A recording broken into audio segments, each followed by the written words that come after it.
बिस्मिल्लाहिर्रहमानिर्रहीम अस्सलाम वालेकुम। Welcome to my channel crypto lady.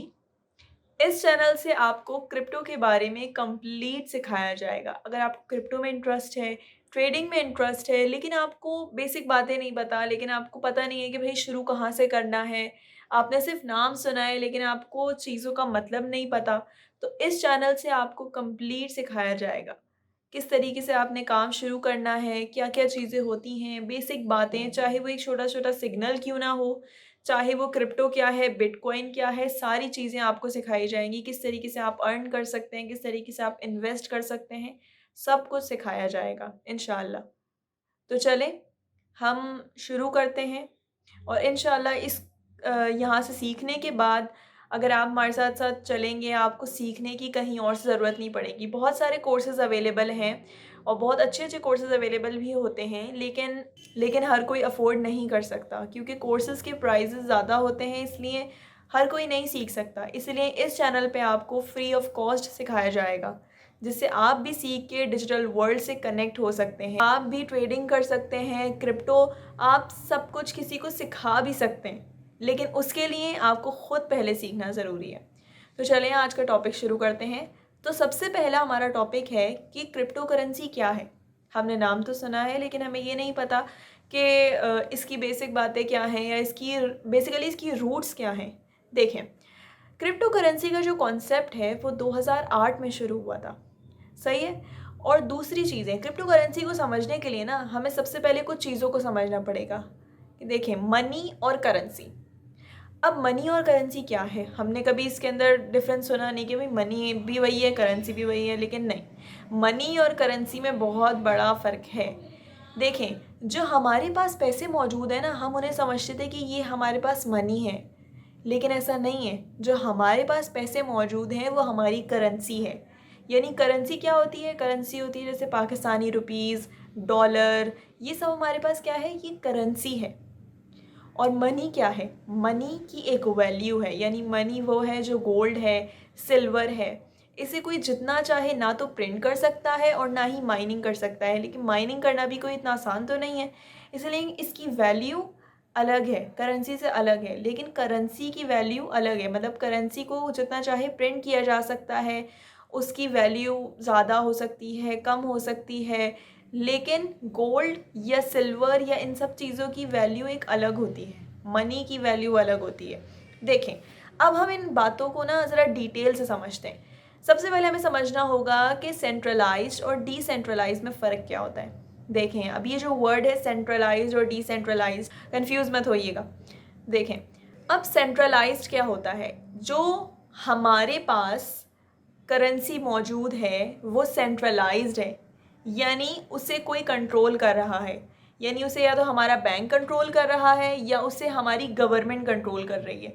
अब गवर्नमेंट जितने चाहे नोट प्रिंट कर सकती है, जितने भी चाहे वो नोट प्रिंट कर सकती है, और नोट प्रिंट करने की वजह से क्या होगा, ज़्यादा ज़्यादा नोट प्रिंट करने की वजह से क्या होगा कि महंगाई आएगी। आजकल महंगाई इतनी ज़्यादा क्यों हो गई है, इसीलिए क्योंकि बहुत ज़्यादा नोट प्रिंट किए जा रहे हैं और इसी की वजह से महंगाई आती है।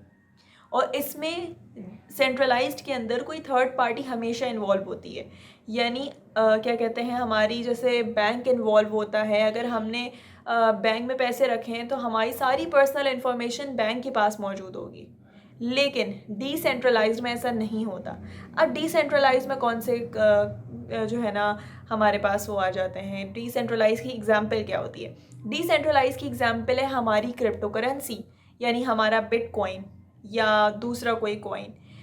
ये होता है डिसेंट्रलाइज, यानी ये इसमें कोई थर्ड पार्टी इन्वॉल्व नहीं होती। अब किस तरह से, जैसे देखें, अब मैं हूँ और मेरी एक फ्रेंड है, मैंने और मेरी फ्रेंड ने बिटकॉइन, मैंने अपनी फ्रेंड से बिटकॉइन लिया, तो इसकी जो ट्रांजैक्शन की इन्फॉर्मेशन होगी ये मेरे पास या मेरी दोस्त के पास मौजूद होगी, या ये किसी सिस्टम या किसी टेक्नोलॉजी भी, यानी ये ब्लॉकचेन टेक्नोलॉजी पे बेस कर रही होगी। ठीक है। अब इसकी इन्फॉर्मेशन किसी थर्ड पार्टी के पास नहीं होगी, यानी या तो किसी गवर्नमेंट के पास होगी और ना ही किसी बैंक के पास होगी। इससे हम दोनों की इन्फॉर्मेशन क्या रहेगी, सिक्योर रहेगी। अब तीसरा कॉन्सेप्ट क्या है हमारे पास, तीसरा कॉन्सेप्ट है फिएट करेंसी का।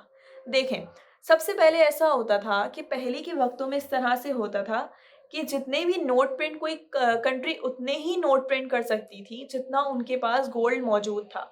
यानी जो ये उनके नोट होते थे वो एक रसीद होते थे, यानी एक रिसिप्ट होते थे कि इस गोल्ड के बदले उनके पास एक रिसिप्ट है और वो कहीं पर भी इसको यूज़ कर सकते हैं। लेकिन अब ऐसा नहीं है।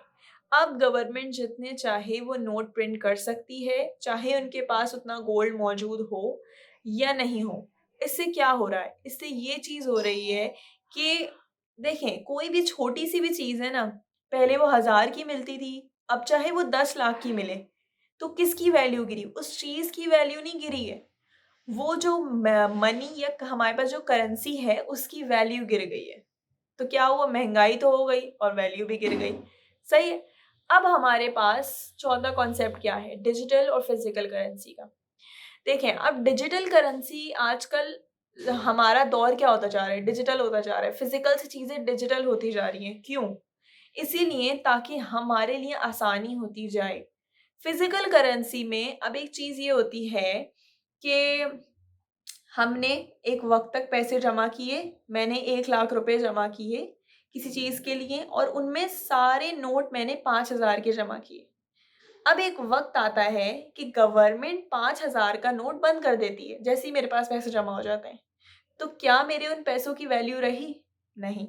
या फिर मैंने 1 लाख रुपए जमा कर लिए और मैं जा रही हूँ कहीं पर और वो चोरी हो गए। तो कोई फ़ायदा हुआ? ये होता है फ़िज़िकल करेंसी में। लेकिन डिजिटल करेंसी में ऐसा नहीं होता। पहले हम लोग भरोसा नहीं करते थे, पहले जब शुरू-शुरू में इंट्रोड्यूस हुआ था, तब लोग भरोसा नहीं करते थे। लेकिन अब लोग करते हैं भरोसा और अब जो है फ्यूचर हमारा डिजिटल करेंसी का ही है, क्रिप्टो करेंसी का है, बिटकॉइन का है। तो हमें इसे समझना बहुत ज़रूरी है ताकि हम भी दुनिया से कनेक्ट हो सकें। अब जो 5वां कॉन्सेप्ट है वो हमारा ब्लॉकचेन का है, जिसमें मैं आपको कंप्लीट डिटेल से सिखाऊंगी नेक्स्ट वीडियो के अंदर। लेकिन मैं भी आपको बेसिक बातें बता देती हूँ कि ये जितना भी क्रिप्टो करेंसी है या ये जितने भी कॉइन्स होते हैं ये ब्लॉकचेन टेक्नोलॉजी पे बेस्ड करते हैं। यानी कोई भी ट्रांजैक्शन पीयर टू पीयर होती है, इसकी इंफॉर्मेशन किसी और के पास ही नहीं होती। कोई भी ना तो वो सिस्टम हैक कर सकता है, ना तो ये इन्फॉर्मेशन, मेरी पर्सनल इन्फॉर्मेशन मेरे अगेंस्ट यूज़ कर सकता है। उम्मीद है यहाँ तक आपको सारी बातें समझ में आ गई होंगी। अब ब्लॉकचेन टेक्नोलॉजी क्या है, ये किस तरह से वर्क करती है, इसका पास्ट क्या है या ये क्यों इम्पोर्टेंट है, ये सारी चीज़ें आपको नेक्स्ट वीडियो के अंदर सिखाई जाएंगी। तब तक के लिए अल्लाह हाफ़िज़।